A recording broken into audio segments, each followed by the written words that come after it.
Hey, what's up, everyone?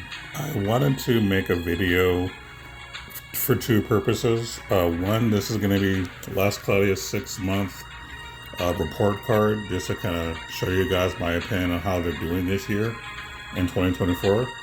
Also, I'm going to be discussing some of the characters that I think that are the most interesting this year. And the way that I've done this is I have recordings that I haven't uploaded to YouTube yet that basically have my thoughts regarding the game itself or some of the favorite characters um, on there at the time that they were on an actual open banner. So what I'm going to be doing here is I'm going to be kind of jump cutting to those videos, and you're going to kind of hear my thoughts as they're happening, just so they're more fresh. I really didn't feel like releasing a bunch of like 5 minute videos every month or whatever. I just kind of wanted to put it all together in one video, just to kind of see how this format goes. There is a chance that in the future I might just start releasing them in 5 minute chunks, because I know some people would prefer to have a smaller 5 minute chunk of stuff rather than like a 20-30 minute video. But I don't know, this is the kind of stuff that I just kind of wanted to try. Initially I was going to do all this at the end of the year, but Last Cloudia has actually done a lot of interesting things this year, good and bad, and have released quite a few interesting units already within the first 6 months. So rather than have like an hour-long video at the end of the year, we're just going to do this for the first 6 months, and then we'll see what happens afterwards. All right, so let's go ahead and start with my first recording. And then if I need to make any comments, I'll kind of come back and insert anything I need to add that I may have forgotten. The tail end of the Valentine's event. So I want to kind of collect my thoughts while I can still remember it. Basically just talking about what's happened between January and now, which at the time of this recording is about the end of February. We're one day away from the new banner that's coming up. Just want to say that first off, the Valentine's character, Alice, I think is a really good character. I don't have her, unfortunately. I wasn't fortunate enough to get her, and I'm not wasting my money trying to chase her. But I do think she's going to be a good character. The fact that she can restore or add SCT stocks for everyone is really, really strong, and something we don't really have in a character. We only have this in arc form, and that's from a very limited arc too, and I don't even have that either. But either way, this one of those characters that you might look at and be like, oh, she's not good DPS wise. I say she's decent, but she's more of a support character, and a darn good support character, so I think she's definitely worth pulling. And that's really the main thing in the banner that interests me. Other than that, the only other thing that's caught my attention this year was Kyrie. She's a fire character who has a leader ability to boost, if you have a team of fire people, you can get more damage cap, all that good stuff. So she's pretty legit. Interesting special that deals damage based on the stats of everybody, I believe she does. It's just a really, really cool thing. She does kind of benefit from having crits too, which I like. So overall, just a good unit. I like her a lot. And another thing that I do like as well that came within that same banner was the UR. So this one is basically give Grand Brave to all of your allies at the start, which is really cool. You get more damage, and you get more damage, and then you take less damage. And then if you crit, you have a chance to get more damage and damage cap. Understand that this isn't better than Icy Guardian, and I'll explain why. With Icy Guardian, if you crit, you're getting that pursuit with all of your crits. Here, with this arc, if you crit, you only have a chance of getting extra damage and damage cap. So even though you have to get your percentage of crit up to even possibly crit, even when you do crit, you might not get this to go off. So this isn't very consistent, which is why this arc is not as good as it looks. I still think overall it's a decent arc, but I wish that the damage and damage cap for crits was guaranteed on crit rather than a chance after the crit. I think that's a misstep. I mean, it's bad enough that the people don't care for crits already, and this isn't helping. This literally does nothing to try to convince people that crits are good. So, kind of a flop. Other than that, I think it's a decent arc, and that's why I actually went after it and chased it and got it pretty quickly. Thankfully, I was very lucky. I do like the arc, but yeah, the problem is that the damage and damage cover should occur whenever you crit, rather than just having a chance after you crit. The only other thing that's on my mind at this time is the gacha, specifically the Valentine's gacha, right here. Or no, actually, this is the one I was talking about. Apparently, if you want to do the step up to get you a female unit, you need basically paid gems. And if you want to have a selector, you need 9,000 paid gems. Now, how much money is that? You're looking at about $100. Now, keep in mind that these banners only have characters that are like 6 months and beyond. So you're expecting us to pay $100 for a unit that's at least 6 months old? That's stupid. That's greedy. Once again, 80s, you fucked up. Like, not cool. Back in the old days, like if you're wondering why I think this is terrible, back in the day, whenever we had a Valentine's event, these gachas used to be free. And when I say free, I mean like free crystals. If you had like, I think it was either 15K or 30K, so you do like 5 multis, I think it was, or it was either 5 or 10, and you would get a selector for a female unit 6 months or older, which was worth it. You could, if you were smart and saved up your crystals, you were rewarded by getting a character you missed. That's how it should be.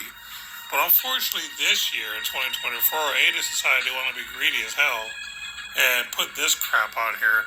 Now, they did issue out a statement, apparently saying that they've heard the feedback, but they're not really going to do anything since people already spent their money. Which, let's be real, they knew what they were doing. This was just a way for them to try to make more money. That's just what it is. And if they say they're going to try to compensate or make up for it later, let's be real. Don't expect much. You're not going to get much for this.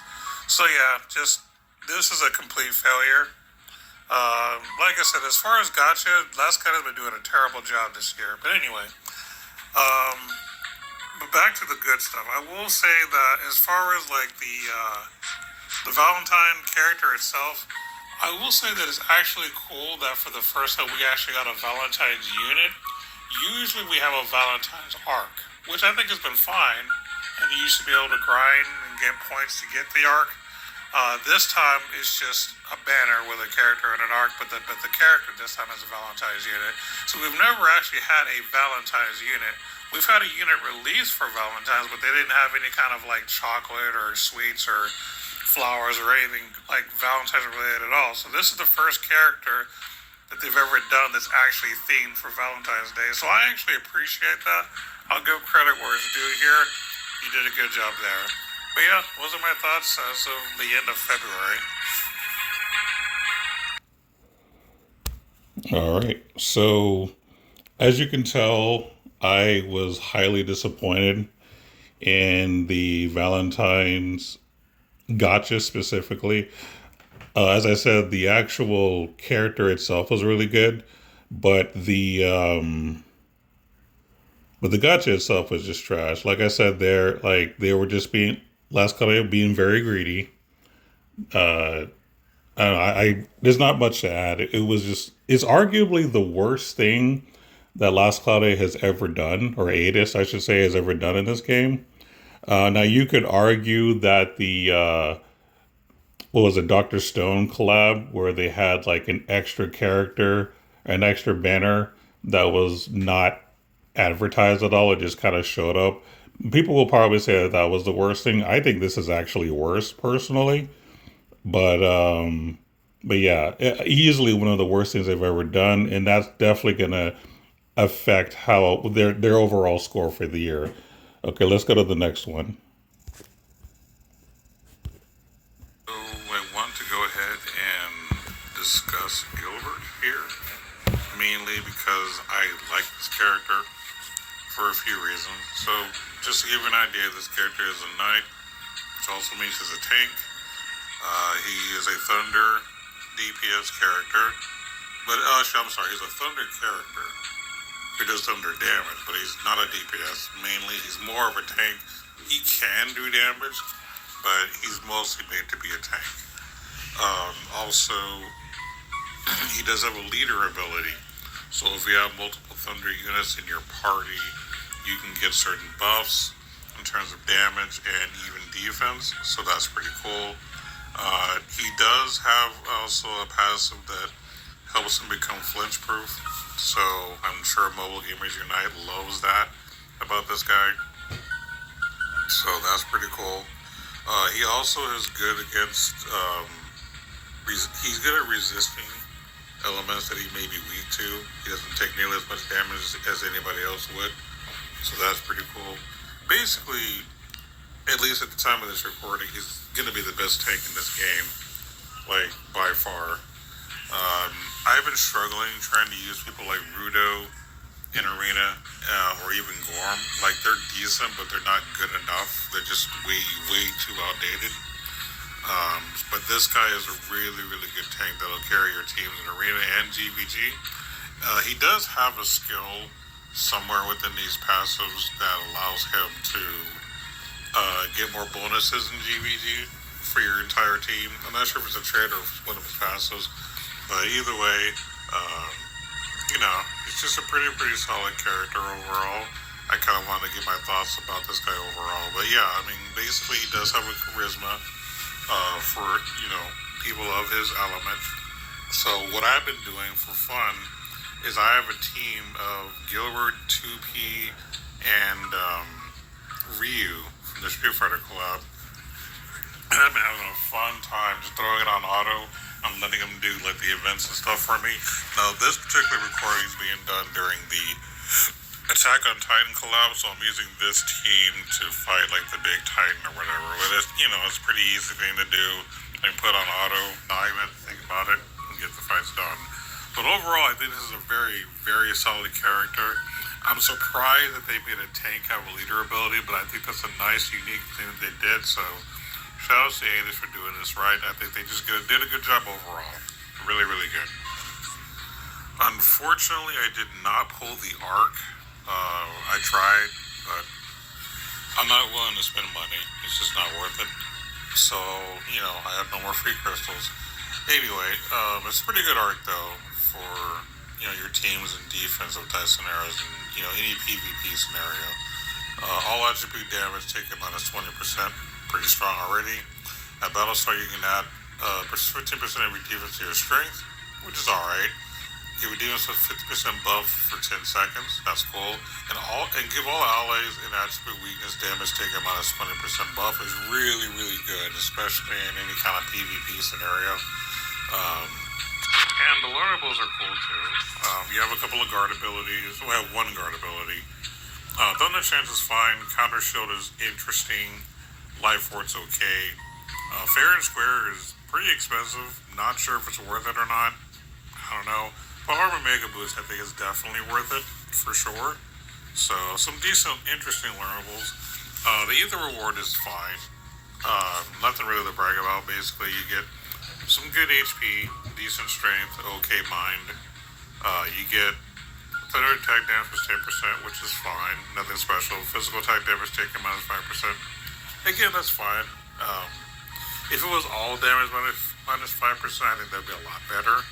But it's mainly focusing on physical, so it's kind of like, it's good in a PvP scenario, but outside of that, I don't know. There are no real, ailment resistance here, but you do get, +5 to ice, so that's something. But, again, Ether rewards are not really as good as they used to be, and apparently not even on URs these days, but whatever. But overall, I think the UR is really good. If you like having a good, solid defensive team, especially in any kind of PvP scenario, this is probably the best arc for defense. I may be wrong on that. That's just my opinion, but those are my thoughts. Oh, and one last thing about Gilbert that I didn't mention is I mentioned that he was more really good in PvP, but I do think he's good in PvE as well. Again, he has a leader ability, so he's going to be able to enable your 2Ps and reuse and whatever Thunder characters you're playing really really well. So I think Jean from the Bayonetta collab, I think she's Thunder too. So if he's still using her, I mean he'll be good with her too. Like I see like a potential for a strong defensive Thunder team in Arena if you really really want to put some effort into it. But yeah, that's pretty much it for this particular banner. Nothing really else to talk about here. So yeah. All right. So as far as that particular clip, I will say that I did build Gilbert up. I did, use him in Arena for a while, and I think he was fine. But I feel like I was overhyping him in that particular clip because at the time I just saw a lot of potential.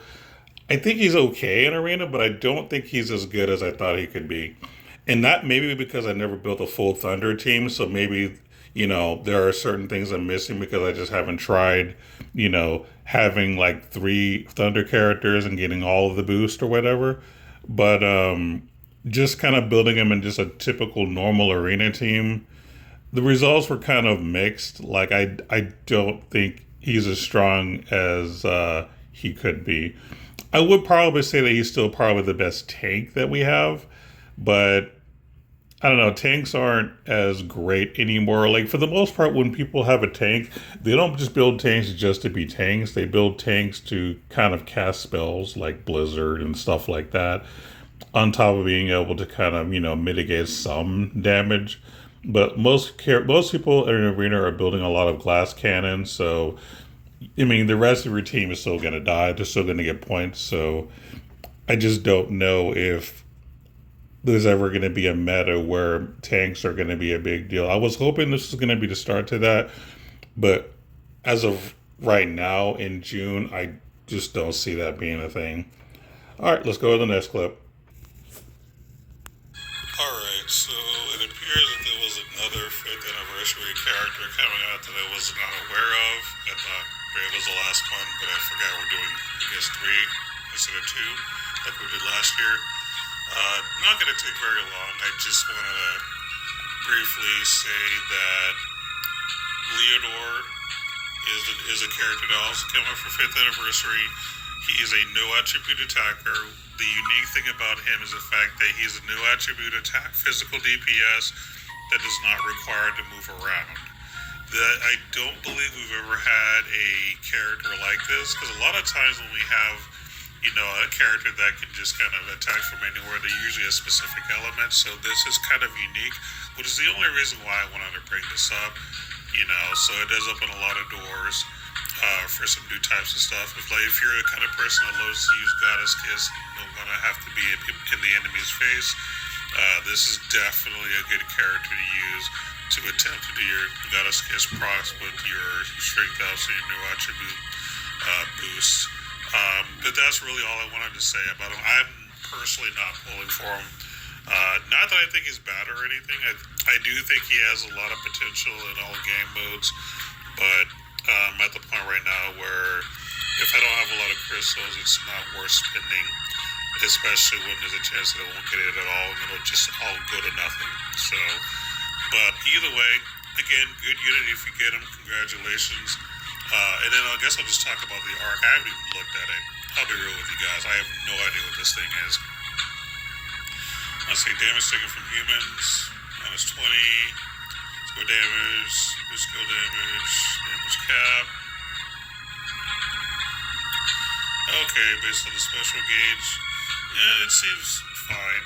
I mean, we have a lot of these arcs that do damage based on certain scenarios and damage cap. So overall, it seems okay. What does the skill do? Fill the special gauge by 100%. Fully restore SCs for all unit skills. Okay. So, seems good. So you get a full special meter and then full SAT stocks. So you get both. Because usually you get one or the other, so this will give you both. The only difference between this and some of the older arcs is this only does it for one character, whereas the other ones do it for all characters. So, okay. But yeah, it seems good. That's fine. Ether reward, is it worth it? It's a spear, a new attribute spear, damage to soldiers. Okay, so damage to human types basically plus 20%. No, sorry, it's just soldiers and sorcerers. Okay. Physically attacking enemies, defense minus 10% and deal damage. 299 strength. Uh, yeah, it's fine. I mean, I'm not super impressed, especially with this being a UR, but maybe it's a lot better. I don't know. I'm not super impressed, especially since this is a UR. Learnables, physical damage healing, anti-type shield is fine. Circulation and special activates to store one stock for one skill. I don't know how I feel about that. New attribute raise 2, I think already exists, doesn't it? Sniper buster, auto high protection. I don't know, to be honest. These learnables, if I'm going to be real with you, I'm not super impressed with this arc overall. For it being a UR, I think the arc skill itself is fine. The trait is, what you expect out of just getting lots of damage and damage cap, but the learnables are kind of just okay, and the Ether Award is not super impressive to me. Yeah, not impressed at all. But yeah, those are my thoughts. That's it. So, one of the things I like about doing a video like this is that we're getting my initial first impressions, and we're also getting kind of the aftermath, a little bit of context to, my thoughts in the future. So one thing that I will say about this character, who I failed to make a joke about him basically being Magneto, so missed joke opportunity. But what I will say about this character is that in Arena, he has been very, very strong. Now, I don't have the character still. I like I said in the clip, I wasn't really pulling for him. But I have noticed that people who have actually built this character up, Leodor, and put him in Arena have been very successful. Like a lot of times, I would say about 60% of the time, if the opponent that I'm facing in Arena has Leodor, there's a 60% chance that I'll lose. Just for him having Leodor. Now, so again, it depends on how well they built him. Like you can't just build him any old way and expect to get results. Like you need to put some effort and thought into how you build him, because there have been some people that have been able to dominate even with them having that character. But that could be a combination of Leodor not being built correctly or just not a good team in general. So of course there is some effort that goes into it, but overall, for people who do take this character seriously, he is definitely very, very strong in Arena. So just kind of wanted to put those thoughts out there. Okay, let's go to the next clip. Okay, in this particular clip, we're going to talk about another 5th anniversary character. This is the 4th one, I believe, they've released for the anniversary. I don't know if they're doing 5 or not, but just wanted to give my thoughts on this briefly. There's a lot that I want to say about this character, but I'll try to make it brief. So, Lalaha is a rainbow mage. So she can naturally cast spells of every element except light. So that's pretty cool. She's also a character that can use her spells to do double damage. And she also has a passive that increases all that damage by 40%, which basically negates the damage penalty for being able to do double hits. It's kind of like Bayonetta, where her dual wield, but she also has a passive that increases the damage by the same percentage that would negate the dual wield penalty. It's the same case with Lilaha, and I love it when it does do something different like this, because it's just a rare treat that we get, which is why it makes these characters like the best of their type.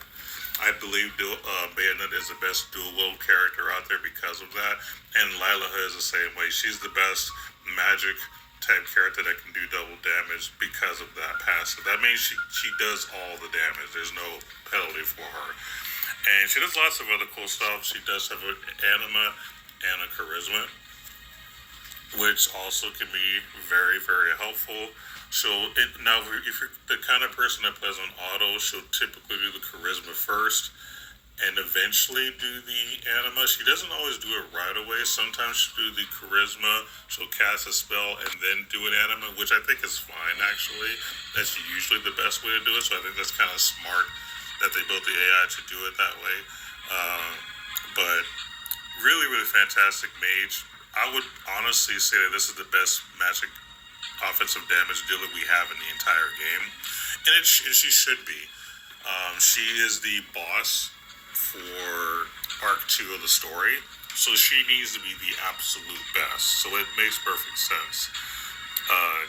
Just one heck of a unit. She has lots of other good passes, but I'm not going to go into all the detail. I'm just highlighting some of the more interesting and unique things that she has.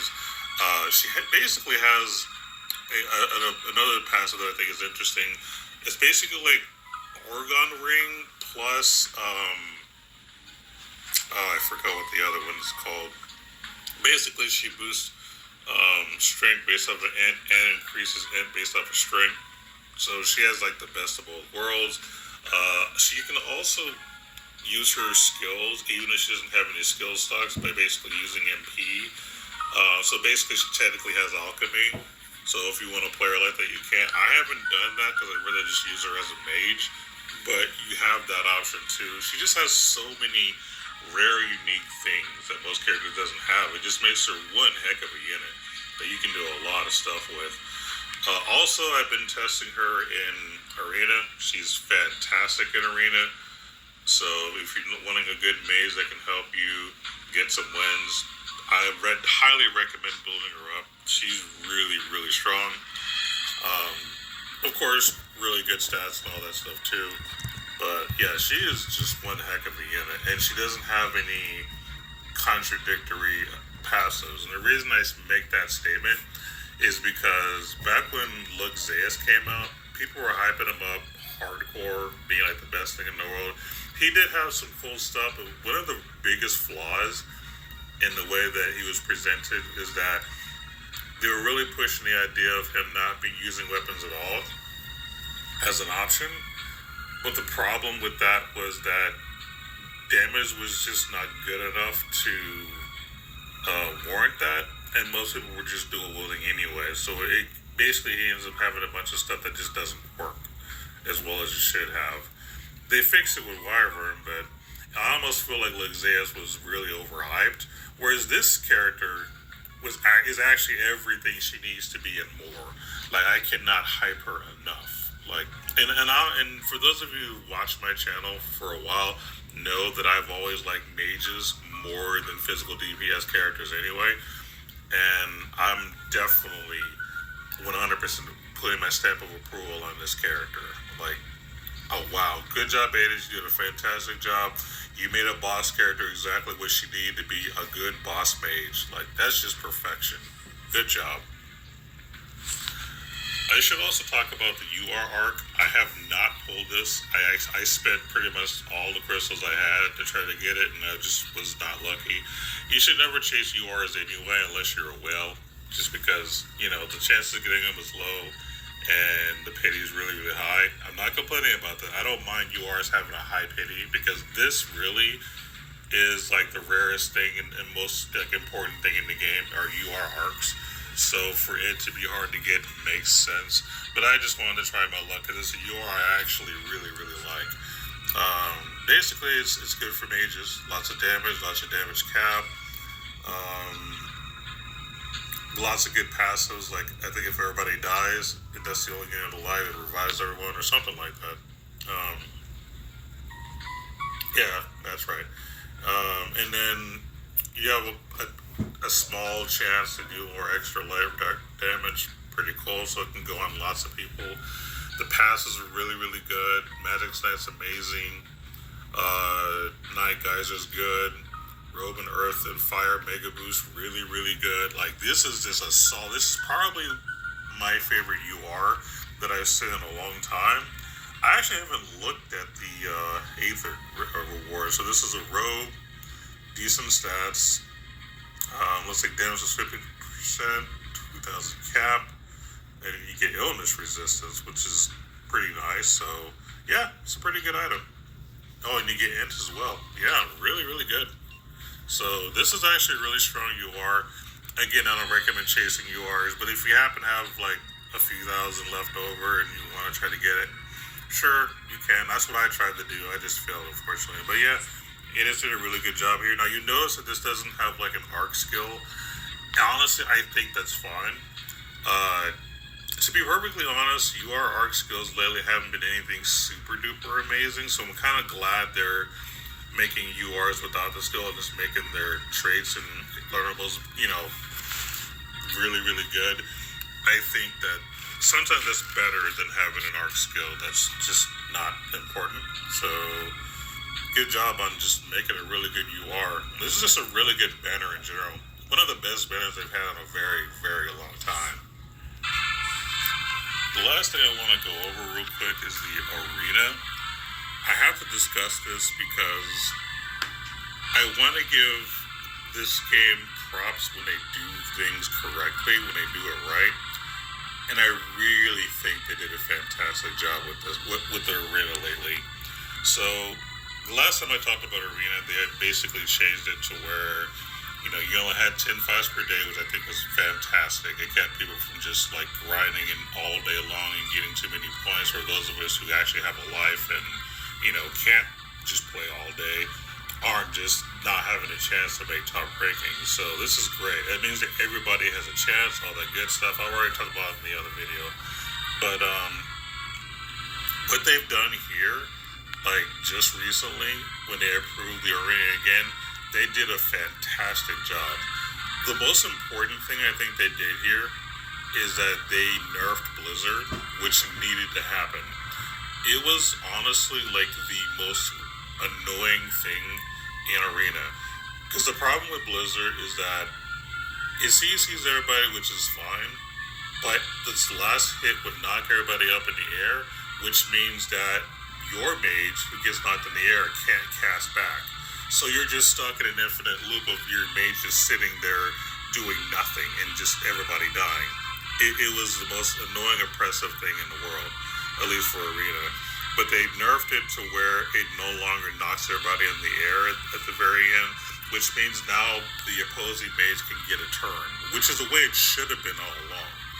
So, like Blizzard was so broken that people were using Gorm and 2P and all kinds of other characters that weren't even ice mages casting Blizzard because that's how powerful it was. It's still good. It's just not as broken as it used to be. And somebody finally saw that and was like, yeah, this isn't cool, man. We got to nerf this. So I'm glad they nerfed Blizzard because it was making Arena terrible. For the people who were heavily relying on Blizzard way too much. So now it's more fair. And that's how Arena should be. Arena should be fair. Now, they're not going to be able to, perfect everything. But when there's something that's obviously oppressive, like you need to do something about it, make the necessary nerfs. And that's exactly what they did. Like they've been doing a lot of good things to improve Arena. Because I understand why a lot of people don't do Arena because, it's just more annoying than anything else. But they've done a lot of good things to make this a better format. They also did one other thing. They changed it to where rather than you just play somebody and take their ranking, now the ranking is based off of a point system, a scoring system. So whenever you do a fight, if you win, you get a certain number of points based off of certain criteria. So rather than just swap rings with somebody, you just get as many points as you can. And if you happen to do better than other people that are doing the same thing, you can potentially outrank them because you just scored better. You did better things than them. You know how to build your teams. This really more tests like your knowledge of building characters and building for certain things to get points. And it's like I said, it's more fair. It's to the point to where everyone has a chance. So I'm really, really impressed with what they've done to the arena. So now It's a scoring point system, which is the best way to do it. They got rid of Blizzard's like terrible, um, you know, knocking about in the air ending. They just done so many good things to make Arena better. I honestly recommend that people at least try to participate in Arena because it's an easy way to get crystals, first and foremost. And, it's not difficult to rank up enough to where the end of month reward, end of the period reward gives you something good. Now, they did change one thing. If you were like in the top, I'm not sure what the number. I think if you're like in the top 100, which is where I used to try to get, like every day, you actually got like a small amount of crystals, like 45 or 40, something like that. You would get a certain number of crystals every day, which I thought was cool. But they've actually changed it to where you don't get crystals every day anymore. But if you're a high enough ranking, like at the end of the season, you can actually get a decent amount of crystals. Like, so if you're number one, you get 1,000, which is cool. Good luck with that. But realistically, if you can make like the top 100, you can get 700 crystals, which is a lot. Or if you get top 500, which again I think is easy because I don't think we have a whole lot of active players anyway. So getting top 500 is probably not difficult. You can get 600 crystals. That's pretty cool, right? Or if you're in the top 1,000, you can get 500. Which getting in the top 1,000, I think anyone should be able to get top 1,000 easily, at least until they start merging the servers. But yeah, like this is the time to participate in Arena because they actually give you good rewards now. Because the whole like SR Stardust thing, those are fine. UR Dust for the top 100 is okay. Unfortunately, I don't think UR Dust are as viable as they used to be, but that's going to be a different video for the future. But it's nice to have. But again, just being able to get crystals for ranking is worth like participating in the in Arena. Like it is not nearly as impressive as it used to be. Now, granted, you do want to try to use certain characters and build them up the best way you can to try to get some wins. But I wouldn't like obsess about getting top 100. Just play the people in your ranking, teams that look beatable, and you'd be surprised how far you can get. To be perfectly honest, like Arena is a lot better than it used to be, a lot better. So I highly recommend that people try to participate in Arena, just because the devs have done a great job of making good balances. I would definitely say that much, and I think that's going to probably be everything that I want to say about this. I don't know if they're having a 5th anniversary character for the 5 years. It's possible. Overall, I think that this has been a decent anniversary event. They've had lots of cool events. They had a ranking thing. They had just lots of solid characters and whatnot, and lots of decent arcs. So they've done a really good job. So I have no complaints there. That's all I'm going to say on this particular clip. Okay, so gonna add a couple of thoughts to this. As far as what I said about Lila and the arc, I 100% still stand by that. Now, granted, Lila hasn't been out super long at this point of the recording, but I still stand by her being great in all game modes, Arena, PvE, all that stuff. So, not much to add. I do think she's the best character in the entire game. To be perfectly honest. And when I say that, I mean at the time of release. Like, at the time of release, certain characters are like really, really top tier. Obviously, everything and will eventually be power crept. But at the time of release, some characters are super strong. This is one of those characters upon release that's super strong. I think it'll take a very long time for her to be power crept. I mean, she's the best rainbow mage we've ever had, best double damage mage that we've ever had. She naturally can cast any element except light, and if you really want her to cast light spells, you can. Which I find ironic that she's like initially weak to light in her kit, but all of her skills are light skills, which I just think is kind of funny and interesting. So she can technically do everything to a degree. But yeah, super awesome character, super awesome you are. What I want to add about Arena that I didn't mention in this clip is that on top of getting crystals at the end of the season, when the season begins, like whenever it starts, when you're trying to climb the ladder to get higher ranks, you get crystals for doing that too. Like once you achieve certain like rankings, you'll get like hundreds of crystals. I think you can actually get like well over 1,000 crystals if you get far enough, which is another way for you to kind of grind crystals. And again, it's not difficult at all. It really isn't. At least until they merge the servers, which I think is another point that I need to stress. This is specifically for Arena, GVG, and even just like ranking in general in like time trials. Like this is the time to do it because once like they start merging servers from like, other countries into global, it's gonna probably be harder to get top ranking. So if you want to get good ranking, now is definitely the time to do it because it's the easiest time to do it, especially with the lack of people who participate. But once mergers start happening, like for the servers, it's going to be more difficult to get these rewards. So get it while you can. Like that's really my public service announcement is just get in while you can, get in early. All right, I got one final clip that I'm going to post and then I'll give my final thoughts afterwards.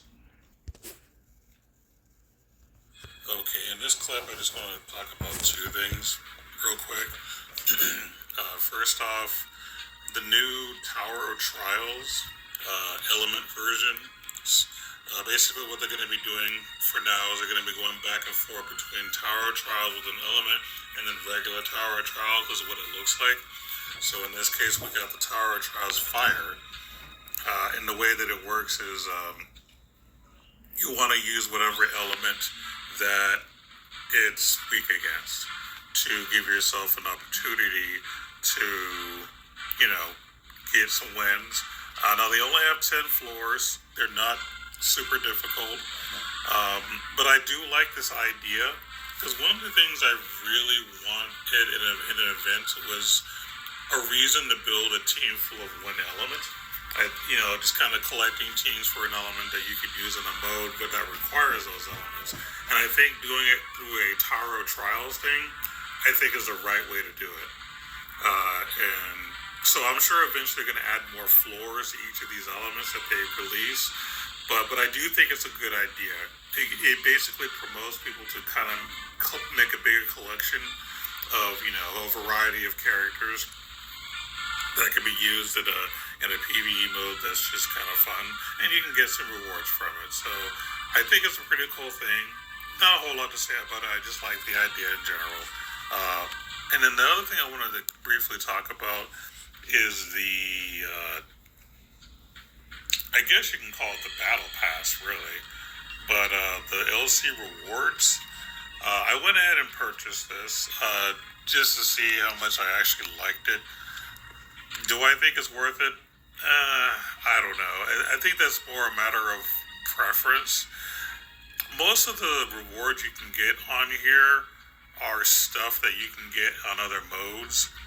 I would say this right here is probably one of the few reasons you might consider it because basically, if you complete enough of these, you can get 10 of these tickets and then basically do a 10 pull. And the thing about these tickets specifically is that you can pull DOH characters. That's really the drawing factor to this. But keep in mind that if you open these packs, you could just get dupes of stuff you already have, or just no SSRs at all. So this doesn't guarantee you anything. It's just a ticket that has a chance to get you a more limited character. So I wouldn't use that as necessarily a reason to buy into this. You can get some splendors, but again, not a big deal because you can get those anywhere. This right here, I think, is the biggest drawing factor.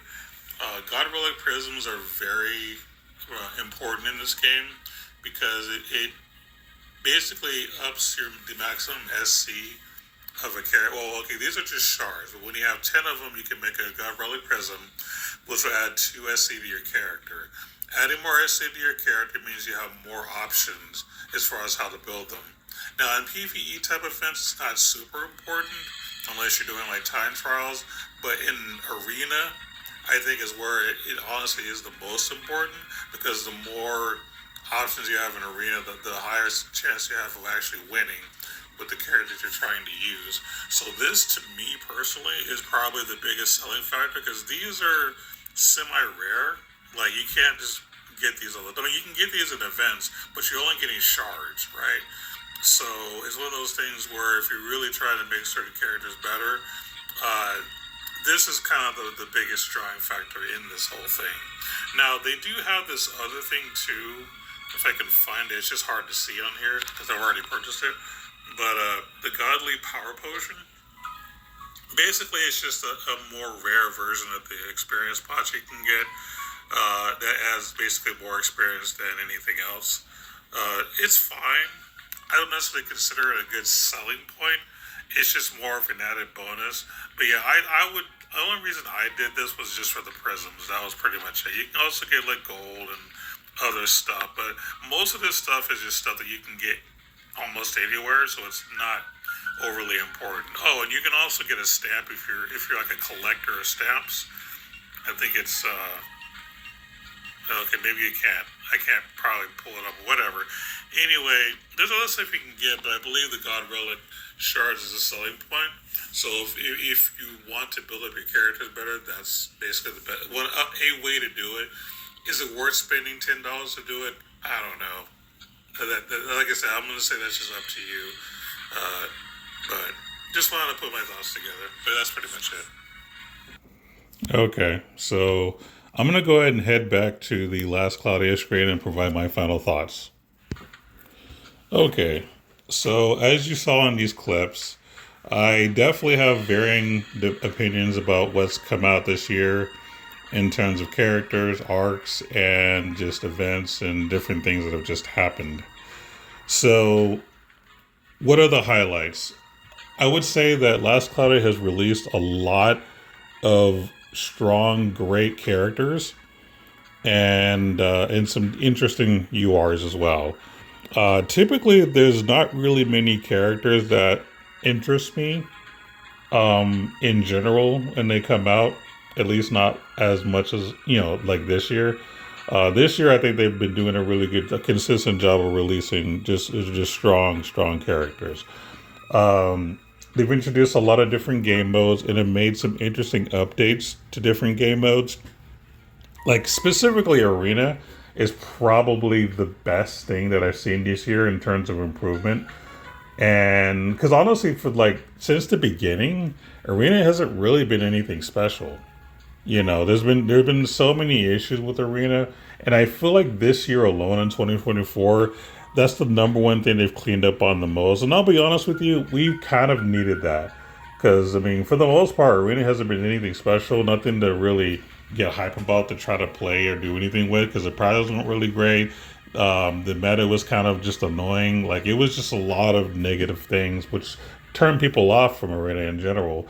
But I honestly feel like, Arena has improved so much that I think it's worth participating in. I know a lot of people don't care for Arena, but I think you should try participating, especially if you're suffering from a lack of crystals and a way to get them. It's like for veteran players, Arena is worth participating in to get crystals. This is a way for you to get crystals every season. So if you're one of those people that's complaining that we just don't have enough free crystals anymore, play Arena. That's something you can do to easily get you some crystals. And again, I'm not saying push for top 100 or anything like that. Just participate. Do your 10 per day. And if you can get in the top 1,000, which I think is easy to do, especially right now, now's the time to do it. And you'll still get some crystals for it. So definitely participate at the very least, especially if you're just running low on crystals. And if you're really hardcore, you can just participate in Maze of Tartarus and get a few crystals there. You might not get as much there as you might get in Arena, but it's something. There are options in this ecosystem if you're willing to at least put in some effort. And that's the same with time trials. Getting top 1,000 in time trials is super easy, and you can get I think 1,000 crystals off of just getting the top 1,000. So, this is this is a good time to participate in certain things in this ecosystem to get you some decent rewards. As far as negative things, obviously the worst thing was the whole Valentine's banner. in my opinion, it's the worst thing Adis has ever done. Oh, just period. Like nothing really compares to this. I think that was a very greedy move to lock $100 behind getting an outdated character. Because most, for example, a physical DPS character typically gets power crept in 6 months. Now, mages may take a little longer because we don't usually get like multiple light mages. It's usually like different elements or a rainbow mage. So they don't get power crept very easily. But physical DPS, I would not spend $100 to get an outdated character. That's just stupid.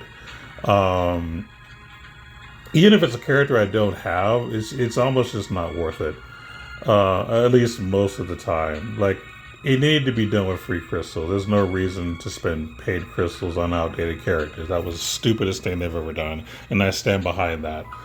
And honestly, that's the biggest reason that points are deducted for this year is for that alone. There are some other smaller things that I think are not great, like that I haven't mentioned in these clips. Like the fact that we have, we still have banners that have, those credential items that are like 50 credentials. I also think that's terrible too. I don't think there's any 50 credential item that's really worth it. I honestly think you're better off just waiting for it 6 months later to come out down in the Crimson War shop and to spend 8,000 credits there. It's better than wasting $100 or $100+ to get. It's just, they're never worth it. Not that much. It's better than just to have 2 credential items. And I think it's worth spending money that way rather than put all your eggs in one basket for one item. I think it's just not good either. So now that I've kind of given you my thoughts, overall score 8 out of 10. And you might say, wow, 8's a pretty high score for some of the negative things you've said. Well, like I said, there are a lot of positive things that I still is worth giving credit to. Like I said, the extreme high increase in how well they've done the arena this year is so big that it almost makes up for that crappy gotcha thing that's been going on lately. I think that's huge. I think that they've been doing good on just their events overall. I think that the characters they released are actually pretty decent. So they have been making good strides here and there. So that's why I feel like I can still give a decent score overall, despite, the few negatives up comments that I have. Now, what can be done to make this game better? What I will say is that one, change the gacha structure, specifically the pity. I still think that the pity for characters in SSR arc should be lower. Because of the fact that these characters are going to get power crept eventually anyway. So for those of you saying, well, you can just pick it up in a like when you like choose your own character banners in like 6 months to a year, you can just get these characters there, no big deal. The problem with that is if you're waiting 6 months to a year to get a selector, chances are that character is going to be outdated. It won't be worth getting. I mean, the only reason that I don't mind getting characters that I don't have later on is just to get 1,000 crystals for leveling up to level 100. That's it. They're just fodder to get crystals at that point. It's just nothing special. So ultimately, lower the pity. That's the best thing you can do to help the gacha, is just lower the pity. They've already made extreme improvements in Arena. I don't think there's anything that they need to do that I can think of off the top of my head to make it better. I honestly think it's great the way it is now. Like I said, they've done such a fantastic job that I need to give them shout outs for that. The only other thing I think I'd probably change maybe is like the guild. I think GVG is fine. I have no complaints about that. The only thing that I probably didn't mention in the video that I did regarding guilds in general is that they should have a kind of like a raid boss thing where like everybody participates to fight the boss, but you get like an accumulated like total. And you can actually get good rewards based off of that accumulated total. So it gives kind of a reason for the guilds to get together and do something together to achieve a goal. And actually have like rewards that are good. Not a bunch of like, SR Dust and Mother Souls. No, like do like God Relic Prisms, do like regular crystals to help in the gacha. Like do some things that are semi rare that's actually worth doing, and give us a reason to push to work together.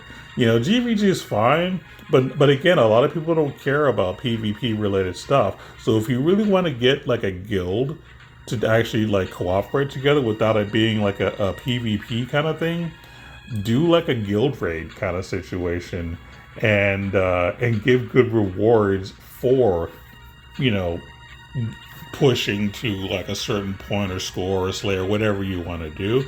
And I think that might help to unify the guilds a little bit more. I know this video was long, but this is just the kind of videos I like to make, rather than a bunch of short clips. That's just my style. But if you've listened this long this entire time, thank you.